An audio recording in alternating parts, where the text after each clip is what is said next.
Bonjour. Alors, dans le même domaine, on va encore ramener un autre Mahamar, le Mahamar numéro 4 de Rav Hutner, qui rajoute un petit peu aux enseignements qu'on a enseignés il y a quelques jours. Écoutez bien, vous allez me dire ce que vous en pensez. Vous savez que quand on fait la bracha des bougies de Hanouka, on dit Baruch ata Hashem Elokeinu melech haolam asher kiddeshanu b'mitzvotav vetzivanu leadlik ner Hanouka. C'est-à-dire, on dit qu'à Kadosh Baruch Hu, on le remercie, qu'il nous ait sanctifié, il nous a ordonné d'allumer les bougies de Hanouka. Dieu, il nous a ordonné d'allumer les bougies de Hanouka. La Gemara, elle demande, Ve'echan matzinu, dans Bami Madlikin, regarde dans Shabbat. Shabbat, je ne me rappelle plus quelle page, le deuxième chapitre de Shabbat, il nous dit, mais Bami Ve'echan matzin tzivanu, où Dieu nous a ordonné d'allumer les bougies de Hanouka. Où Dieu nous a ordonné d'allumer les bougies de Hanouka. Rabbi Yosef. Où Dieu t'a ordonné, où tu as vu dans la Torah qu'on nous a ordonné d'allumer les bougies? On n'a vu nulle part, vous êtes d'accord? La Gemara dans Shabbat, elle demande. Alors il répond,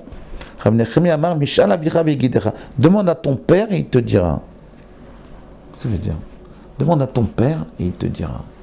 Qu'est-ce que ça veut dire, Rabbi Yosef? Demande à ton père et il te dira.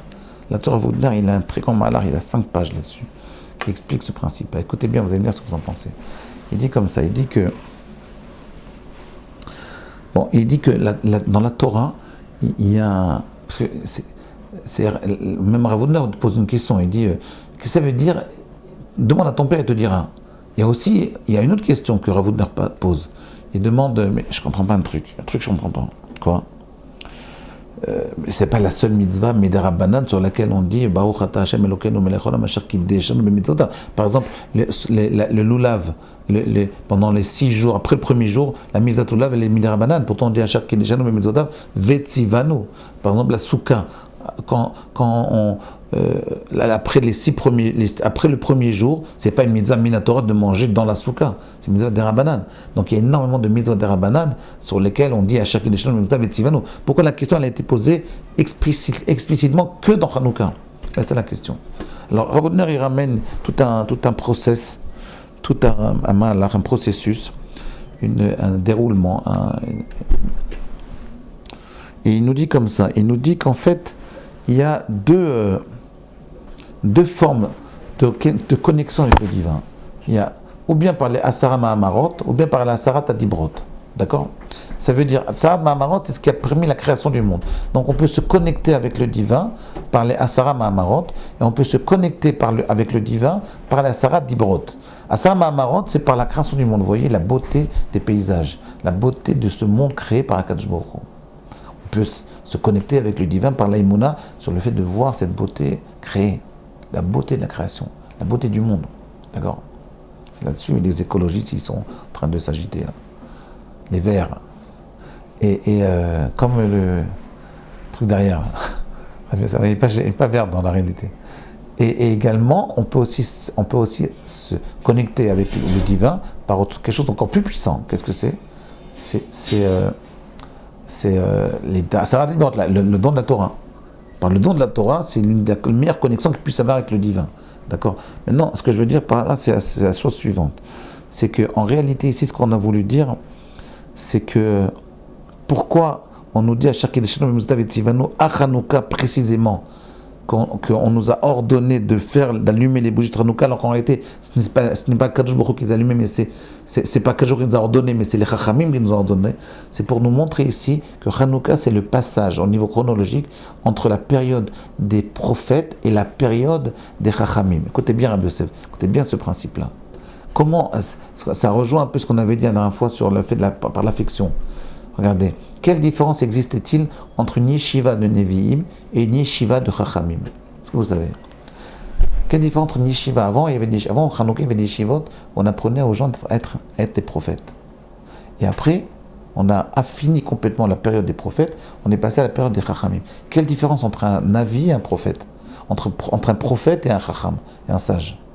Entre un Rav et un prophète? Quelle différence? Une yeshiva de prophète, c'est une yeshiva à former des prophètes. C'est une yeshiva qui est faite pour former des prophètes. Alors qu'une yeshiva d'aujourd'hui, par exemple après Hanouka, c'est des yeshivot où on forme des chachamim, des rabbanim. Quelle différence? La différence est la suivante. C'est que pour former un prophète, Il faut lui apprendre à s'annuler totalement. Et à force de s'annuler, la parole divine, elle passera par lui. Le prophète, on lui apprend à s'annuler totalement.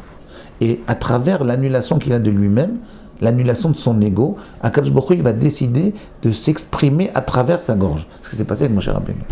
Mais depuis la période de Hanouka, où on a perdu un peu dans la sainteté, dans la connexion avec le divin, maintenant on va arriver à un autre niveau de connexion qui est à la fois plus élevé et moins élevé. Il y a les deux facettes. C'est la connexion par les chachamim. C'est-à-dire maintenant la Torah, elle va être transmise par les chachamim. Mais comment on apprend à un homme à devenir un chacham? Ben, c'est exactement le contraire. On lui apprend d'abord à développer sa personnalité, à grandir dans sa personnalité, pas du tout à s'annuler. C'est exactement le processus inverse. On n'apprend pas à un chacham de s'annuler.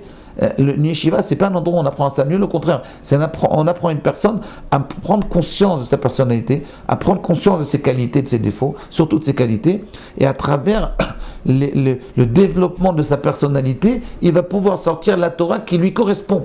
C'est une Torah qui est plus personnelle. Si on est dans les codes cachers de la Torah, c'est-à-dire une structure d'études qui vient de génération en génération de nos chachamim, alors on peut arriver par la personnalité à sortir des chidushé Torah.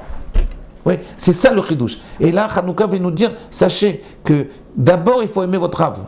D'abord, il faut avoir confiance en parole du Rav. Alors, on ne parle pas de n'importe quel Rav. On parle du Rav qui étudie comme il a appris dans les yeshivot. Pas quelqu'un qui vient, la dernière fois, j'étais dans un endroit et j'ai vu quelqu'un étudier la Torah. Il n'y avait pas de kippa. Un petit pas religieux en Israël, il étudie la Torah, mais pas religieux. Il écrivait énormément. Pas religieux, oui. Je n'aurais pas confiance en ces paroles de Torah. Pourquoi? Parce que ce n'est pas des paroles de Torah qu'on a reçues de nos maîtres. C'est-à-dire, il est peut-être bien ce type-là, je ne le connais pas, mais j'aurais du mal à avoir confiance en lui. Mais peut-être je ne l'ai pas écouté, il faut savoir, peut-être, vous comprenez. Ça veut dire que, qu'est-ce que c'est Hanouka? C'est la prise de conscience que la Torah, maintenant, on ne peut plus l'avoir par prophétie, on doit l'avoir par une certaine confiance aux Chachamim. Maintenant, les Chachamim, on leur fait confiance, mais on peut aussi débattre avec eux. Et le fait d'aimer son Rav, le fait d'aimer le Chacham avec lequel vous êtes en connexion, ça vous permet de vous rapprocher plus d'Akadosh Baruch Hu. Parce que lui, il vous transmet la Torah. Maintenant, normalement, le Rav, non seulement il transmet la Torah, mais il fait plus que ça. Un vrai Rav, c'est pas quelqu'un qui va vous faire une bracha seulement. C'est pas ça, un Rav. Un Rav, c'est quelqu'un qui va vous aider, en vous transmettant la Torah, il va vous aider à développer votre personnalité pour que de vous-même, à travers ses enseignements, vous puissiez vous-même créer de nouveaux enseignements, que vous puissiez vous-même être Mechadesh. C'est la force de la Torah, la force parce que la névoie, la prophétie, c'est un niveau élevé. C'est pas tout le monde qui peut arriver à la prophétie. La Chokhmah, tous les juifs peuvent arriver à la Chokhmah de la Torah. Tout juif, s'il est bien formé par son Rav, si son Rav il est très pointilleux pour le permettre de se développer, la personnalité de son élève, à ce moment-là, il peut l'aider à lui-même sortir des chidushé Torah, des nouveautés dans la Torah. C'est-à-dire que le Rav, normalement, à un moment, il doit s'écarter un petit peu, se retirer un petit peu pour laisser l'enfant s'épanouir. Pour laisser le jeune, l'élève, même s'il n'est pas jeune, s'épanouir. Si le Rav, il est trop sur l'élève, il le serre trop et il le laisse juste écouter. Et vous voyez, normalement un Rav il doit dire voilà, écoutez, puis après mettez-vous en position, en phase, ne plus écouter, maintenant dites ce que vous en pensez. Il se retire un peu le Rav et il laisse l'élève s'exprimer. Exprimer sa personnalité, exprimer la Torah à travers sa personnalité. À ce moment-là, la personnalité, elle se développe et elle commence à avoir de la puissance. C'est un vrai Rav. C'est quelqu'un qui forme des élèves pour qu'ils deviennent eux-mêmes des Talmidei Chachamim. C'est ça, Hanouka.